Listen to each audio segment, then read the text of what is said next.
And there, directly ahead, was Nomad City. "Tell me again," he invited Leia. "About Lando and crazy schemes?" She shook her head wordlessly, and even Han, who'd more or less known what to expect, had to admit the view was stunning. Huge, humpbacked, blazing with thousands of lights in the dark side gloom, the mining complex looked like some sort of exotic, monstrous living creature as it lumbered its way across the terrain, dwarfing the lower ridges over which it walked. Searchlights crisscrossed the area in front of it. A handful of tiny ships buzzed like insect parasites around its back or scuttered across the ground in front of its feet. It took Han's brain a handful of seconds to resolve the monster into its component parts.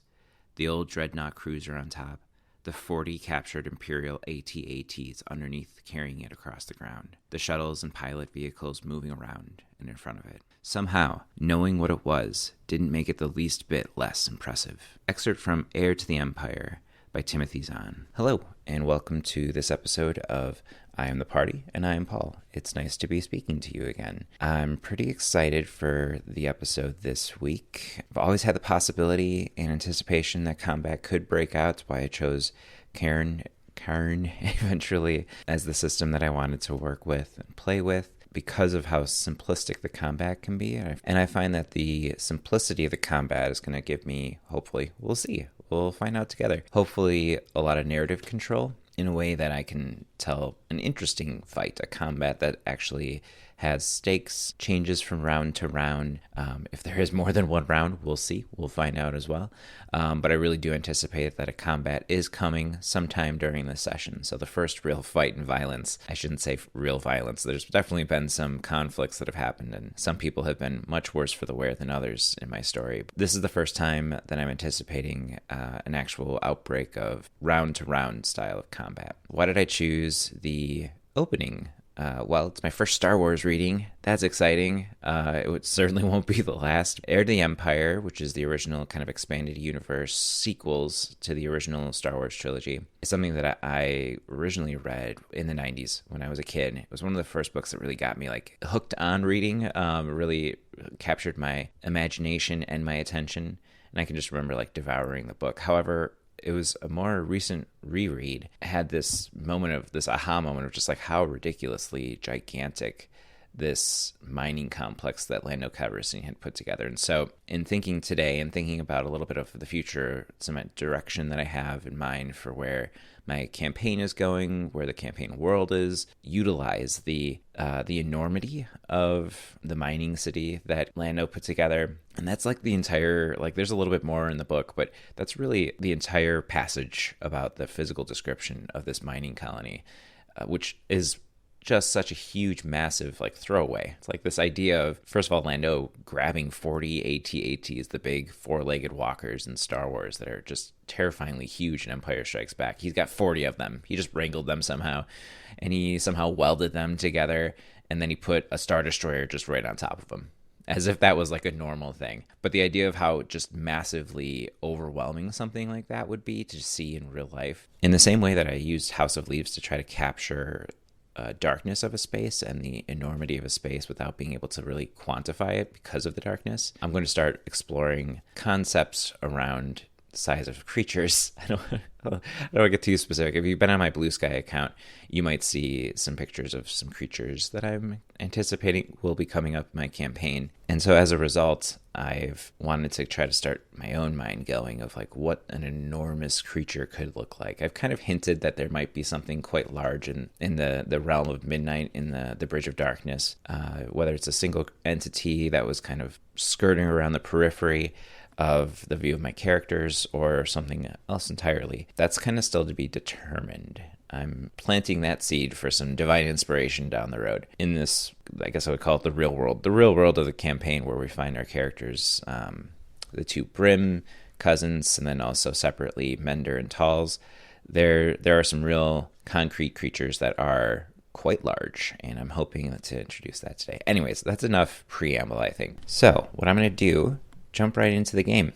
After however many minutes this has been of me chatting about what the game might hold this week and in the near future. But what we're going to do is we left off last episode, the two Brim cousins, Arthur and Cal, having run into a mysterious stranger from outside of their village who ended up revealing herself as Talz, and Talz was seeking any help at all possible during this thunderstorm that had broken out. The Brims just followed her to find Mender. Mender's face was being consumed by a swirling, writhing darkness, as if there was a great shadow cast over their face, and there's just nothing to be done. And finally Talz says, who can we look for help? Oh, who were we supposed to find? What was his name? The great druid, Arthur Brim. And then we cut. And so what I'm going to do is from there, I'm going to say weeks earlier, back in Spire, the ting ting ting of Esme Butcher, the quartermaster of Spire, can be heard throughout this small mountain village way up in the mountains. Talz and Mender find themselves walking through, and Talz has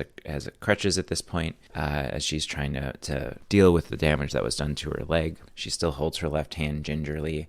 It's kind of slung a little bit to her body, but it still allows her to use some crutches as she walks around, and she and Mender take in the damage that has been done. They, of course, weren't aware of the events as they happened. While they were trapped in Midnight's Bridge of Darkness, something clearly a catastrophic event had happened in the mountains. Many people had died in Spire. Spire is not a large village, but as Mender had alluded to in a previous episode, Solgren shared that about half of the village population actually perished in this catastrophe, this rock slide.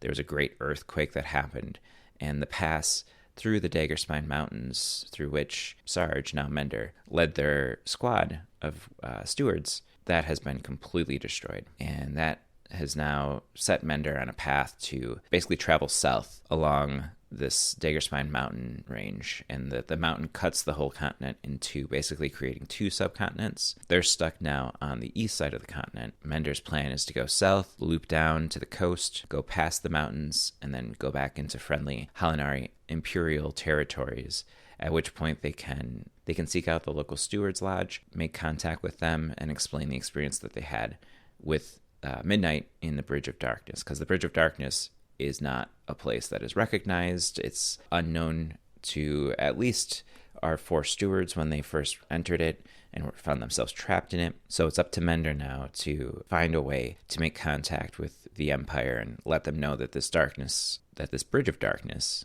exists, and that there is a creature, an entity called Midnight, with seemingly gifts to give and an agenda for himself. At the same time, that also means, because Midnight is Baltothum, or was Baltothum, the wizard who was an ally to the stewards in the Halinari Empire to the east of the mountains, and one of the few allies that they ever were able to get a foothold with. Now there's essentially no imperial ally on this side, and so Mender has been also worried about that eventually Halinari military will attempt to make its way either through that mountain pass or launch an expedition from the south over, from the coast, find that there's no foothold in the greater eastern wilds as the Empire knows them. Mender and Talz are observing this pass, and they're just kind of blown away. They spent weeks getting through it because it is a large mountain range, the Daggerspine Mountains. It's hazardous even in the best of times, and this is a moment that's following the conversation where Mender finally agreed. Talz, yes, you can come with me. The two of us will travel down south together.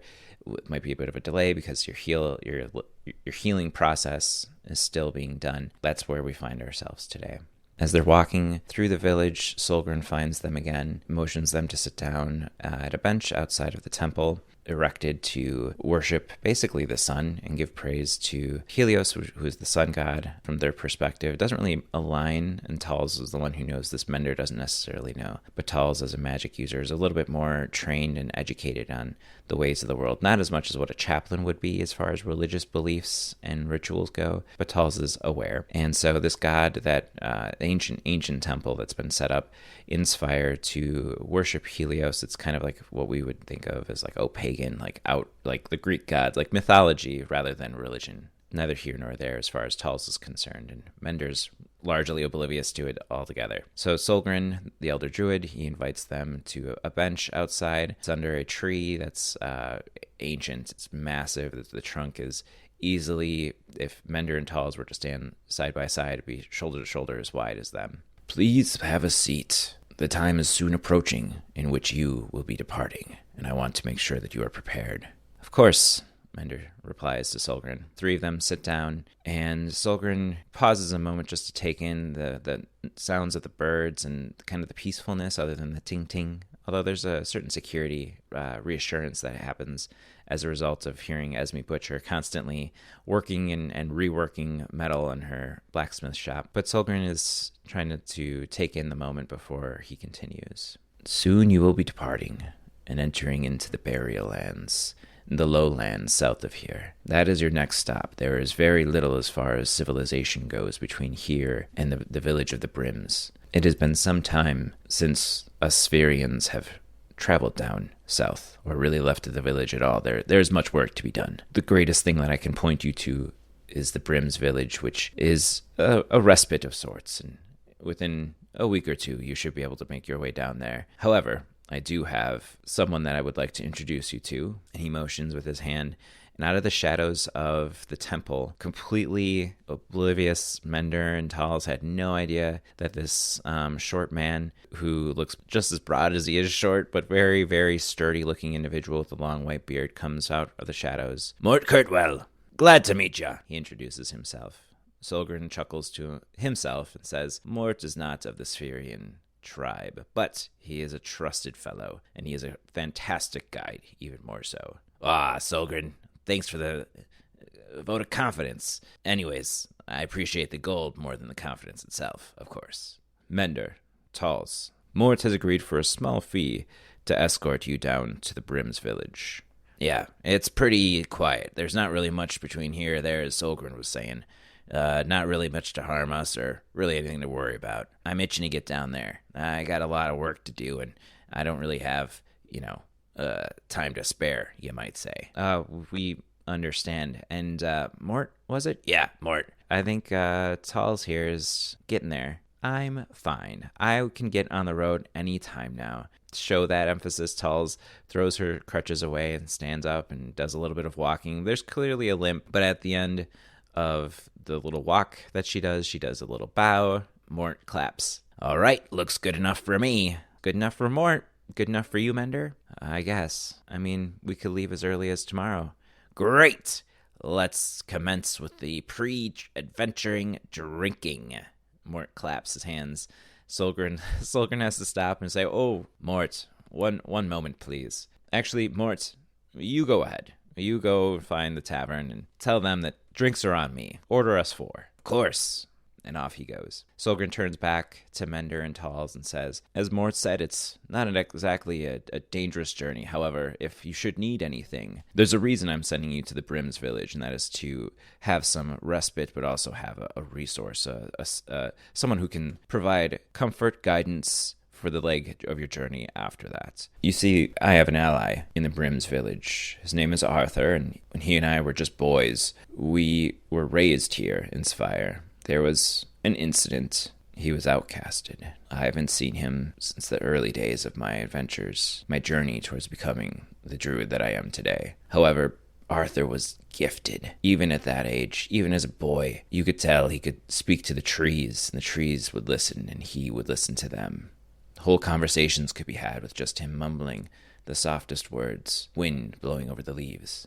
After this incident, the village didn't know what to do. Spire could not allow him to remain here, and so off he went. The Brims, they agreed to take him in. I haven't heard from him since. I have to assume in all this time, given how gifted he was at the beginning of his journey to meet his calling as a master druid, I have to imagine he is quite powerful and quite capable of providing any assistance you might need along your way. Talls, of course, we want to get you outfitted just as well as we did your friend Mender here, and you may go visit Esme at any time. She's ready. I do want to give to you each a blessed tabard of Helios, if you'll join me within the temple. And he stands up, guides them into the temple, and sitting on a rock altar that seems to be carved out of the mountainside itself are 2 light blue tabards, and they both have the insignia of the sun with the 9 triangles pointing outward, stitched in white, and he offers them with a wave of his hand to each take one. Mender and Talls, they both grab one. They both put their own tabards on and secure them with their belts. Immediately, Talls' limp feels a little bit less daunting.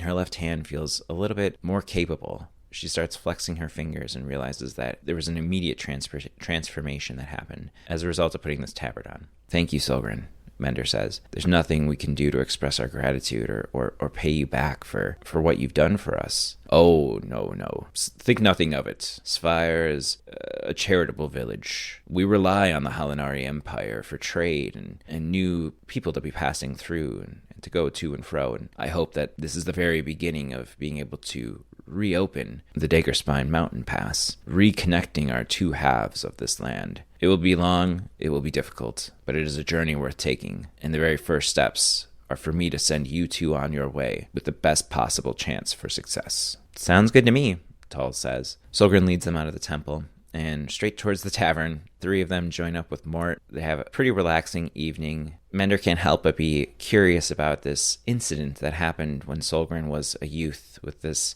other boy, this elder who's certainly very powerful and grown into his strength over the years. Arthur Brim, evidently. As curious as they are, they don't let that curiosity go towards Solgren because of all of what Solgren has already provided and given to them and to Talls, and not wanting to cause any real disruption between now and the time when they must leave Sphere and head south. The next day, they wake up a little worse for wear from the evening of drinking and frivolity that they used to celebrate the eve of their exit from Spire and the beginning of their journey south. It's overcast, it's gray, cloudy, foggy. Mort's up first and knocks on the door in this house of healing that Mender and Talls have been staying in, and Mender's already sitting in bed, fully outfitted, tabard from Spire over the rest of their outfit, and a cloak pulled up over their shoulders, and they can feel the threat of a storm or rain starting to roll into the weather. Talls gets up slowly, a little stiff, had been wearing the tabard all night, and actually doesn't have the same affected feel that Mender has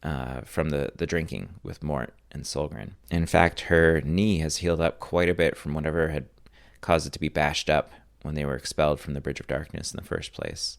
Her hand, still bandaged, still has some deep bruising, but she starts to feel the tendons aren't as stiff. The bones don't click and clack and pop as she flexes her hand. It's really encouraging. She's really excited. She grabs her new pack of equipment, which includes a ghillie suit made up of leaves and sticks, and it's like kind of a mess, a tangle of nature that Esme had been experimenting with putting together. Talls packs that into her rucksack, as well as a couple of pages of a spell book that Solgren has provided. Otherwise, they're carrying, each of them, some rations. Mender, as I had mentioned previously, was given a long sword and a short sword, some leather armor, and Talls is notably not wearing any armor, but both of them have, beneath everything else, the clothes that they were found in, discovered in, washed and cleaned, but still definitely worn for wear. They're basically their steward's uniforms, and Mender's is much more gray. Talls' still has some hints of maroon, the deep red that is the color of the Halinar Empire. "Well, time to get going," Mort says, and he just belches loudly at the end of the sentence. Mender and Talls greet him, and at the edge of the village, Solgren is waiting. "Just remember, south. Always head south. There shouldn't be much to worry about, at least not until you get to the Brims village in the Burial Lands. There are unusual things to be found down there. I'm fairly confident that the 3 of you should be able to figure out how to be successful and maybe how to avoid those things that are most treacherous." Mender gives Solgren a look as if they were hoping more information would be shared. What kind of treacherous things? But then soon realizes Solgren, and really nobody other than Mort, has been even out of the village for quite some time, for years now. It's very isolated. And all that they really get are rumors of interactions and instances and encounters with unexplainable things in the Burial Lands to the south, where the Brims village can be found. Mort just chuckles, doesn't add anything to Solgren's vague warnings. Off they go, and they head south. There's a small path that Mort starts leading them down, and it's just like an old goat's path. As they descend from Spire down into the lower highlands, essentially, fog really envelops them. Mort just waves it off with no concern and says, "Oh yeah, that's the normal thing that happens every time I come into Spire, every time I leave Spire. It's just the way of the land. I think it's why so many few people like to come and visit the Spherians. Well, That and, them being a bunch of weirdo cultists.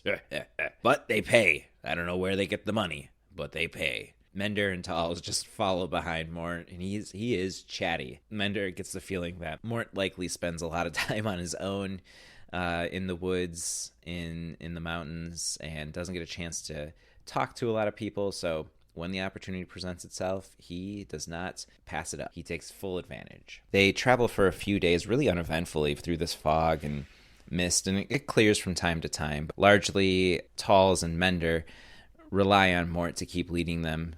It's very difficult, even in daylight, to determine that they continue to head south. They definitely have some experience traveling in the wilds, and even with the unrelenting overcastness of the clouds, the grayness of this land, Mort seems more confident than ever, just following this path down into the mountain, down from the mountains, that they're continuing to head south. He's well aware of what their mission is that they've been charged with, both from themselves, from the perspective of their obligation and their duty to reach the Helenar Empire and talk to the stewards once again, but also the mission that they've now been charged with by Solgren to get the process rolling to reopen this mountain pass from the Helenar Empire to the west to Spire and leading into the Greater Eastern Wilds, where they find themselves stuck now. Well, one night they're sitting around the fire. What do you think of the land that you've seen so far? Mort just kind of growls out as he's tearing away at some game that they had successfully hunted and had charred upon the fire itself that they're sitting around. Well, I don't have much to base it off of, Mender replies. We've never been past fire before. That was as far as we've gotten. The lands seem peaceful enough. I can't believe we haven't encountered another living soul in this whole time. Yeah, Talls adds. I kind of wonder what's the deal with that. It's almost like it's too quiet around here. Oh, yes. Yes, the wilds are quite quiet, but there's also some liveliness to be found. To be honest, I am a little concerned. He stops the sentence there. Yeah? Mender kind of tries to get him to open up a little bit. What's the concern? You're kind of making me a little concerned. Oh, no. Not at all. You see, the landscape, the land itself, seems to have been altered, you might say, by the earthquake, the catastrophe that hits while you were all off in some dark cavern somewhere, talking to some mysterious stranger. I don't know much about that. When I was up in Spire, and I got trapped up there with the rest of you, when that earthquake hit, well, I was kind of wondering what the land would look like down below. It was not good to be in the mountains, but you never know what happens down below. Yeah, I agree, Mender replies, and trying to get more out, squeeze him like a sponge to get more information out of Mort, but Mort is kind of reticent to talk. I'm a little confused, Mort. You gotta give us a little bit more than that. All right, well, for instance, and he looks around, and they're in a bit of an outcropping of cliff and ledges that stick out over them. There's a cave opening. There's actually a series of 3 cave openings that dig into the mountain further. They've just been walking down this path, basically hugging the mountains this whole time. And the fire itself reflects off of the smooth but very uneven and sharply angled rock patterns that surround this kind of three quarters of an alcove that leads back into the mountains. This place is new. I've never seen it before. It's like the earthquake carved it out itself. Wait, you've never seen this before? Talls says. This place looks like it's ancient, like it's been here forever. I know, but it looked like a good place to set up camp, and so here we find ourselves. Hold on. You're saying we're setting up camp with mysterious 3 openings, 3 different ways that something could come out and get us? That's more. No. There's nothing here. The burial lands, we're not even in it yet.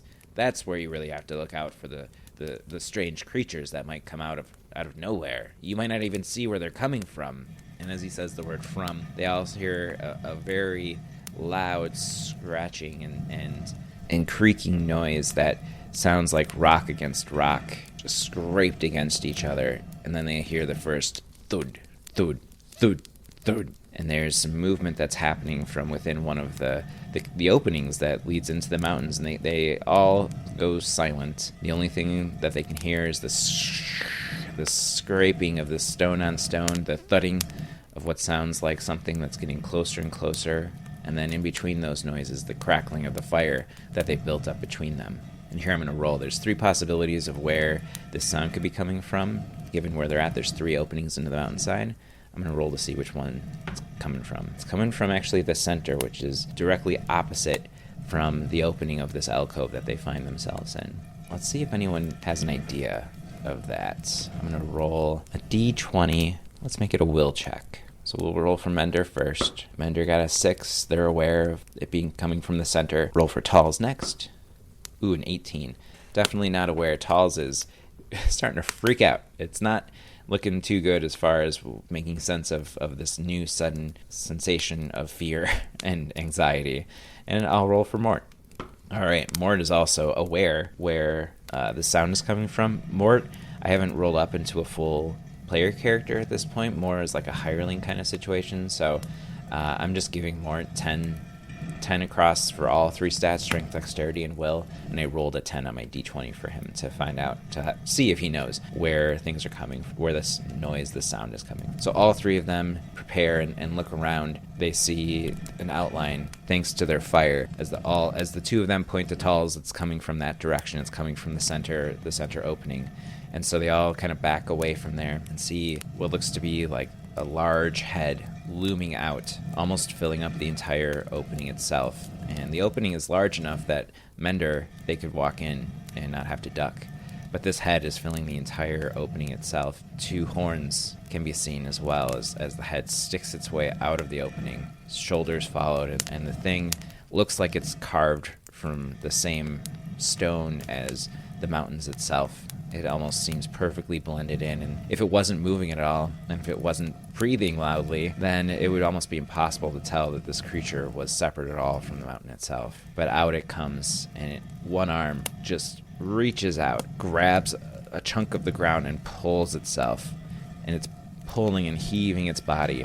And you can tell now, the 3 of them, that the sound that of the scraping noise was actually the body of this creature versus the cavernous walls and the ceiling of this rock tunnel. And out it comes, and it's just hauling itself out. And the 3 of them are like, in our terms, WTF. They're wondering what the heck this thing is. They've never seen anything like it, and they make their way out. The creature makes its way out and stands up, and it just keeps standing, keeps getting higher and higher, and it seems to be at least twice as tall as Mender, who's the tallest of the group. It does not look happy. It looks pretty pissed off, in fact. I'm going to have all 3 characters roll for Dex to see how quickly they react to this creature appearing. Mender's Dex is very low. It is a 7, so I need a 7 or lower. Ooh, I got a 7. Good for Mender. Talls, a little bit better at a 10. 16. Talls is just, I think Talls is too put off by the sudden appearance of this creature, unexplained creature. But Mort's going to roll also at the 10. Ooh, at 19. Mort is dumbfounded. I don't think he's necessarily afraid. He's seen quite a few things in his time. He, I think, is thrown off by the fact that he's never seen this type of a creature, and certainly not in these lands. So Mender's the only one who's aware, is able to act for this first round of combat.